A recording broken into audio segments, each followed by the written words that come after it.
Oye, esa monda.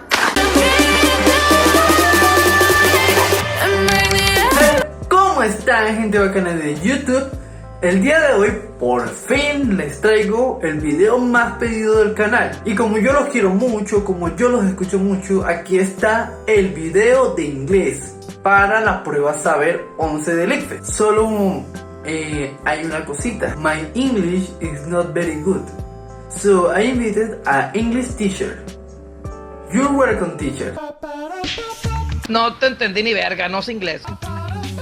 ¡No! ¿Pero qué ven mis oídos, mano? ¡No lo puedo creer! Bueno, me presento, mi nombre es Sandra Hernández, yo soy licenciada de la Universidad Pedagógica Nacional y tengo una maestría en Neuropsicología y Educación. Llevo enseñando y en programas para la enseñanza de segunda lengua más o menos 8 años. Eso es un poco de lo que les puedo contar de lo que he estudiado y de mi trayectoria.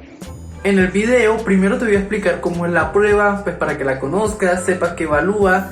Después, como para darle un valor agregado al video, la profe Sandra te va a explicar el verbo to be, para que pues ahí te vayas adentrando un poquito más en inglés.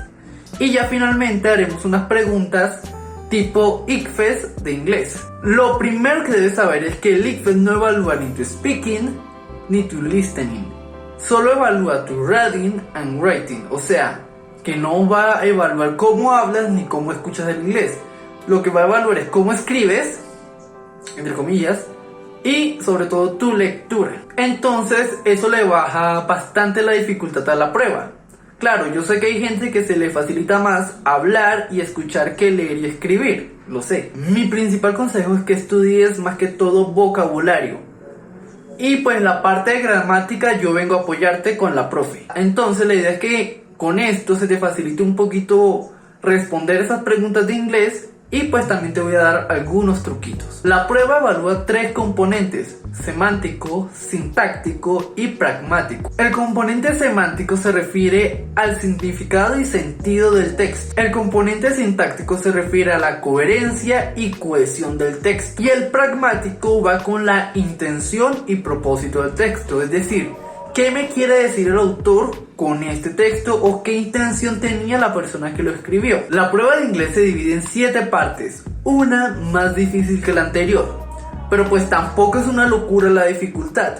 De hecho, el inglés del ICFES es bastante sencillo. No vayas a esperar que te van a hacer preguntas de un inglés nivel C2, claro que no. Son niveles muchísimo más bajos, por ahí un A2, un B1 en inglés. Ese será como el nivel más alto que te van a hacer las preguntas. Aquí Reg Editor. Bueno, les cuento que según el ICFES yo tengo un nivel de inglés B1, lo cual es una mentira enorme porque, como ya se han dado cuenta, no tengo ese nivel de inglés. Mi nivel de inglés es bastante más bajo que eso.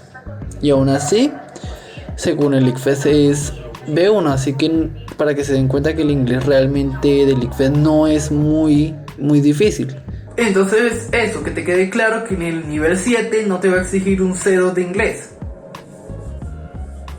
¿Es en serio? Estos niveles son la primera parte, que son avisos. Aquí pues te van a dar unos avisos y las opciones de respuesta. Entonces tú vas a leer el aviso y vas a marcar la palabra o frase que esté relacionada con el aviso. La parte 2 es una descripción y una palabra. Entonces, ¿qué vamos a hacer? Pues nos dan una descripción, quizás nos habla de algo con lo que nosotros podemos hacer jugo. Seguramente se refiere a una licuadora, entonces nosotros marcamos licuadora. La tercera parte nada más es completar conversaciones. En esta tercera parte hay mucho W question. What the fuck? En la parte 4 se nos presenta un texto.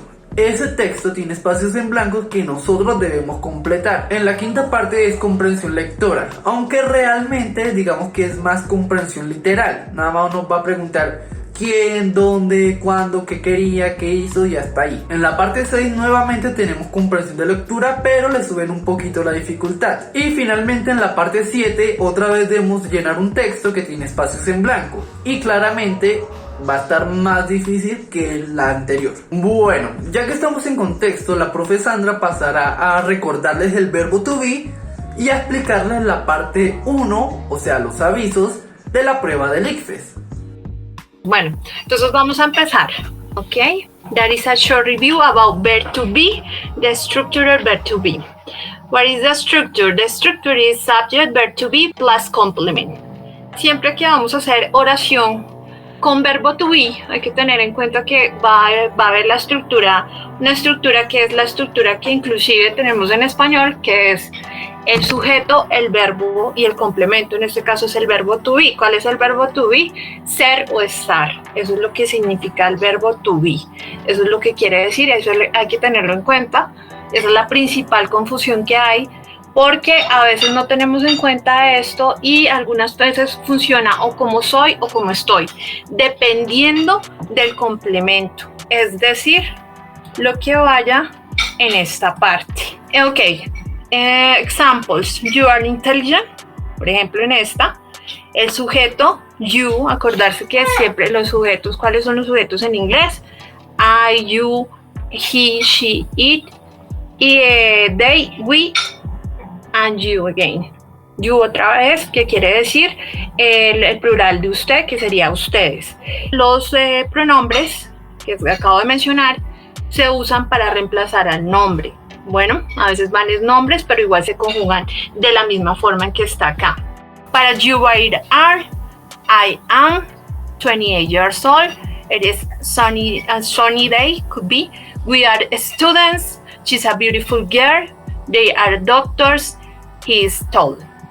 Las contracciones. Contracción es la forma, digámoslo, más informal de la escritura o del habla inglesa.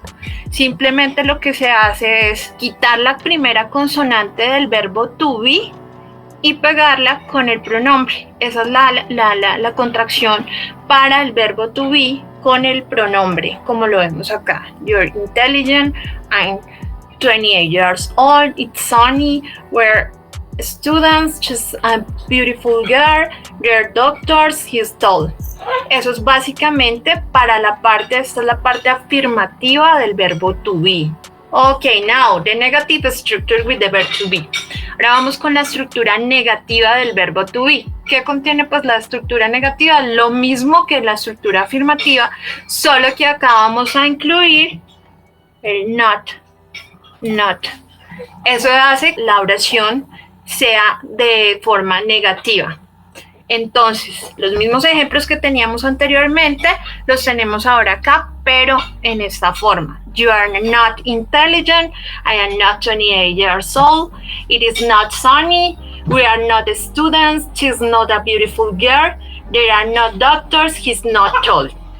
Para estos, la contracción es muy sencilla, simplemente se va a hacer de esta forma.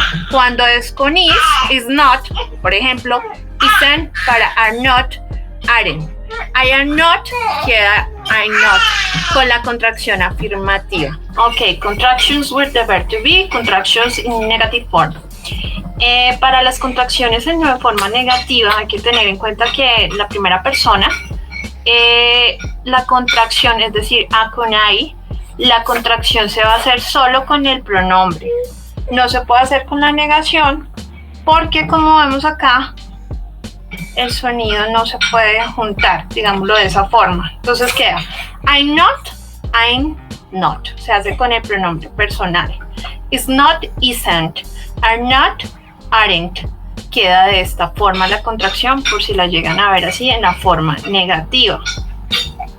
Ahora vamos con questions with the verb to be. Structure. Acá es muy simple la pregunta que hay que tener en cuenta. Hay que identificar el verbo to be siempre. Entonces, aquí para la pregunta simplemente se cambia el orden de la oración afirmativa. Es decir, primero va a ir el verbo to be y luego va a ir el sujeto. La parte del complemento queda totalmente igual. Acá se sabe que es pregunta porque empieza con el verbo to be. Estas son preguntas yes, no questions, porque simplemente se contesta o sí o no a esas preguntas. Por ejemplo, are you intelligent? Yes, I am. Or no, I'm not. Se contesta solo eso. Cuando vean pregunta, que vaya con verbo to be al principio, sin las WH questions, que son what, where, when, why, cuándo, cómo, dónde, por qué. Quiere decir que la pregunta simplemente se contesta con sí o con no. Bueno, am I 28 years old? Is it sunny? Are we students? Is she a beautiful girl? Are they doctors? Is he tall? Now we are going to have a short quiz. Try to complete the following statements. It's about verb to be. Entonces vamos a completar un quiz corto de acuerdo con la explicación que tuvimos, a ver qué tanto nos acordamos de la conjugación del verbo to be. Entonces aquí hay un ejercicio corto, por favor respóndanlo y pausen el video y en un rato tendrán las respuestas. Ok, la primera. Tanya happy? Yes, she. Entonces, esta es una pregunta, por lo tanto, debe ir con verbo to be al principio. Eso lo habíamos explicado anteriormente. En este caso, Tanya viene siendo tercera persona, que correspondería a she. She es con is. Lo mismo en la respuesta. Por lo tanto, la respuesta correcta sería be. Is para ambas. Hay que tener concordancia con la respuesta. Pregunta, respuesta. En la número 2. We, 10 years old. We, ¿cuál es la conjugación para esto? A, is, be, have, see, are. Para esta, la más apropiada con el verbo to be es are. Is no puede ser porque es para terceras personas y have es otro verbo, no es verbo to be. Por lo tanto, la respuesta correcta es la C. En la tercera pregunta, I, a doctor, es una negación, estamos negando. Como habíamos dicho anteriormente, la negación solo se hace cuando es con la primera persona, cuando es con am, no se puede unir la negación, por lo tanto es la A, am not. La segunda no estaría apropiada, no se puede hacer, y la tercera no correspondería porque esto sería para las terceras personas que son he, she, it. Ok, entonces la primera, la respuesta es la B, la segunda, la respuesta es la C y la tercera, la respuesta es la A. Comparen sus respuestas por favor y practiquen. Antes de continuar, sé que quizá te interese el curso pre-ICFES intensivo de inglés de FILAT. Es un curso con todo lo fundamental para que tú te puedas preparar más rápido para las pruebas Saber 11. Además, tienes una prueba gratuita, puedes hacerle preguntas a los profes y es totalmente virtual, por lo que puedes estudiar cuando tú quieras. Con este código te van a dar un suculento descuento. Enlace en la descripción. Y sí, ya se acabó el spam. Bueno, ahora vamos a ver el primer componente del ICFES en inglés. Vamos a tener un ejercicio corto para que ustedes lo vean. Se trata de una serie de enunciados. Obviamente se trata de que el enunciado, la respuesta corresponda a lo que se está diciendo en ese enunciado. Hay que leer atentamente, hay que tener en cuenta el tiempo. Y lo mismo, hay que tener también en cuenta dónde se responde, mirar bien la hoja de respuestas para que se responda lo que corresponde a los enunciados. Este es el primer componente, vuelvo y repito. Vamos a pausar el video para que tengan tiempo de contestar. Son 3 ejemplos, a ver cómo nos va. Bueno, vamos a responderlo. Van a comparar la respuesta que yo les dé acá con lo que ustedes contestaron. Acá básicamente de qué se trata. Entender en qué contexto está el enunciado para poder tener una respuesta correcta. Y básicamente se trata de que pues el estudiante tenga un adecuado vocabulario, para poder corresponder a las preguntas correctamente. Entonces, en el primer ejemplo, you can see the elephants here. Don't take pictures. ¿Dónde podría haber yo esto? A, at the beach. B, at the park. C, at the zoo. Tenemos que ver que están hablando de elefantes. Eso podría ser una pista. The elephants. Si están hablando de elefantes, no podría ser ni en la playa ni en el parque. Para esto hay que reconocer el vocabulario. Entonces, por lo tanto, en un lugar donde no se pueden tomar fotos es en el zoológico. Entonces, descartada la respuesta A y la respuesta B, y sería la C. Tienen la C, es la correcta. El siguiente enunciado. Now with lemon. Ahora con limón. A. On a watch. B. On a book. C. On a drink. ¿Dónde podría haber algo que contenga limón? Obviamente, si reconocemos el vocabulario, no podría ser ni la respuesta A ni la respuesta B. Por lo tanto, en esta también es la C. On a drink, en una bebida. Ok. Continuamos. Ok, seguimos con el siguiente ejemplo, siguiente y último ejemplo, el último enunciado. Wear the right shoes in here. ¿Dónde te pedirían que uses unos zapatos correctos? In a music room, A. B. In a sport room, C. In a computer room. La respuesta correcta, si reconocemos el vocabulario donde necesitamos usar unos zapatos adecuados, es la B. Ok, comparen sus respuestas. Y bueno, esto ha sido todo. Muchas gracias por ver. Si te fue útil, deberías suscribirte o compartirlo con alguien que crees que le podría servir. Si te gustó el video, dale me gusta. Y si no, pues también dale me gusta. No olvides seguirme en Instagram como Recha41, donde me puedes escribir con toda la confianza del mundo. Y por último, antes de que te vayas, quisiera saber si quieres ver a la profe Sandra en futuros videos de la prueba de inglés. Sin más que decir, yo soy Recha y nos vemos en el próximo video. ¡Chao!